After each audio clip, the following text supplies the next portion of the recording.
10 ವರ್ಷಗಳಿಂದ ನಾನು ದರ್ಶನ್ ಜೊತೆ ರಿಲೇಶನ್ಶಿಪ್ ನಲ್ಲಿ ಇದ್ದೀನಿ ಎಂದು ಪವಿತ್ರ ಗೌಡ ಹೇಳಿದ್ದು ಗೊತ್ತೇ ಇದೆ.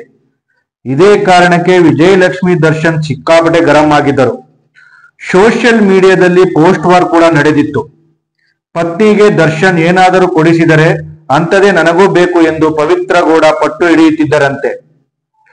ರೇಣುಕಾ ಸ್ವಾಮಿ ಪ್ರಕರಣದ ಆರೋಪಿಗಳಾಗಿ ನಟ ದರ್ಶನ್ ಹಾಗೂ ಪವಿತ್ರ ಗೌಡ ಜೈಲು ಸೇರಿದರು. ಪತ್ನಿ ದರ್ಶನ್ ಐಷಾರಾಮಿ ಉಡುಗೊರೆಯಾಗಿ ನೀಡಿದರು. ಸೇಮ್ ಅದೇ ತರಹದ ಕಾರು ಬೇಕು ಎಂದು ಪವಿತ್ರ ಗೌಡ ಕೂಡ ಪಟ್ಟು ಹಿಡಿದಿದ್ದರು ಎನ್ನುವ ಮಾತುಗಳು ಕೇಳಿ ಬಂದಿತ್ತು. ವಿಜಯಲಕ್ಷ್ಮಿ ಅವರನ್ನು ಪವಿತ್ರ ಗೌಡ ಫಾಲೋ ಮಾಡುತ್ತಿದ್ದಾರೆ ಎನ್ನುವ ಚರ್ಚೆ ಸೋಷಿಯಲ್ ಮೀಡಿಯಾದಲ್ಲಿ ನಡೆದಿತ್ತು. ಚಿತ್ರದುರ್ಗದ ರೇಣುಕಾಸ್ವಾಮಿ ಪ್ರಕರಣ ಆರೋಪಿಗಳೆಲ್ಲ ಜಾಮೀನು ಪಡೆದು ಜೈಲಿನಿಂದ ಹೊರ ಬಂದಿದ್ದಾರೆ. ನಟ ದರ್ಶನ್ ಬೆನ್ನು ನೋವಿನಿಂದ ಬಳಲುತ್ತಿದ್ದು ವಿಶ್ರಾಂತಿ ಪಡೆಯುತ್ತಿದ್ದಾರೆ. ಈ ಬಾರಿ ಅಭಿಮಾನಿಗಳ ಜೊತೆ ಹುಟ್ಟುಹಬ್ಬ ಆಚರಿಸಿಕೊಳ್ಳುವುದಿಲ್ಲ ಎಂದು ಹೇಳಿದ್ದಾರೆ. ಶೀಘ್ರದಲ್ಲೇ ಚಿತ್ರೀಕರಣದಲ್ಲಿ ಭಾಗಿಯಾಗುವ ಸುಳಿವು ನೀಡಿದ್ದಾರೆ. ಇದೆಲ್ಲದರ ನಡುವೆ ಮತ್ತೆ ಆಪ್ತರ ಸಮಾರಂಭಗಳಲ್ಲಿ ಭಾಗಿಯಾಗಲು ಆರಂಭಿಸಿದ್ದಾರೆ. ದರ್ಶನ್ ಜೈಲಿನಿಂದ ಬಿಡುಗಡೆಯಾಗಿ 3 ತಿಂಗಳು ಕಳೆದಿದೆ. ದೇವಸ್ಥಾನ, ಆಸ್ಪತ್ರೆಗೆ ಅಂತ ಬಂದಾಗ ಬಿಟ್ಟರೆ ಬೇರೆ ಎಲ್ಲೂ ಬಹಿರಂಗವಾಗಿ ಕಾಣಿಸಿಕೊಂಡಿರಲಿಲ್ಲ.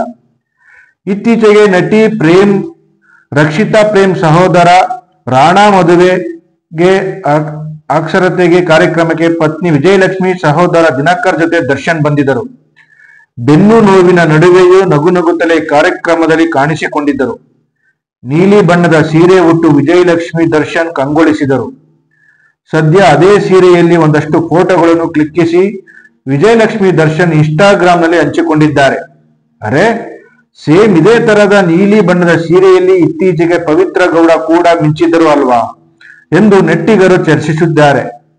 ಇದು ಕಾಕತಾಳೀಯವೋ ಏನೋ, 3 ದಿನಗಳ ಅಂತರದಲ್ಲಿ ಇಬ್ಬರು ಒಂದೇ ತರಹದ ಸೀರೆಯಲ್ಲಿ ಕಾಣಿಸಿಕೊಂಡಿರುವುದು ವಿಶೇಷ. Pavithra Gowda red carpet studio 777 ಹೆಸರಿನ ಫ್ಯಾಷನ್ ಬ್ಯೂಟಿಕ್ ಒಡತಿ. ಕೆಲ ನಟಿಯರು ಕೂಡ ಆ ಬ್ಯೂಟಿಕ್ಗೆ ಮಾಡೆಲ್ಗಳಾಗಿ ಕಾಣಿಸಿಕೊಳ್ಳುತ್ತಿದ್ದಾರೆ. ಇತ್ತೀಚೆಗೆ ಹೊಸದಾಗಿ ಸೀರೆಗಳ ಕಲೆಕ್ಷನ್ ಬಂದಿರುವ ಬಗ್ಗೆ ಪವಿತ್ರ ಗೌಡ ಮಾಹಿತಿ ನೀಡಿದರು. ಅದಕ್ಕಾಗಿ ಹೀಗೆ ಕಡು ನೀಲಿ ಬಣ್ಣದ ಸೀರೆಯಲ್ಲಿ ಮಿಂಚಿದರು. ಪತಿ ದರ್ಶನ್ ಜೈಲು ಸೇರಿದ್ದಾಗ ಕೆಲವು ದಿನಗಳ ಕಾಲ ವಿಜಯಲಕ್ಷ್ಮಿ ತಮ್ಮ ಇನ್ಸ್ಟಾಗ್ರಾಮ್ ಅಕೌಂಟ್ಗೆ ಡಿಆಕ್ಟಿವ್ ಮಾಡಿದರು. ಬಳಿಕ ಮತ್ತೆ ಆಕ್ಟಿವ್ ಮಾಡಿದರು. ಆದರೆ ಯಾವುದೇ ಪೋಸ್ಟ್ ಮಾಡಿರಲಿಲ್ಲ.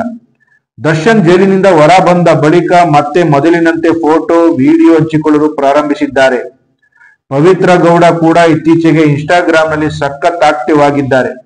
ಕುಂಭಮೇಳದಲ್ಲಿ ಪವಿತ್ರ ಸ್ನಾನ ಮಾಡಿದ್ದು, ಕಾಶಿ ದೇವಸ್ಥಾನಕ್ಕೆ ಭೇಟಿ ನೀಡಿದ್ದ ಬಗ್ಗೆ ಮಾಹಿತಿ ಕೂಡ ಹಂಚಿಕೊಂಡಿದ್ದಾರೆ.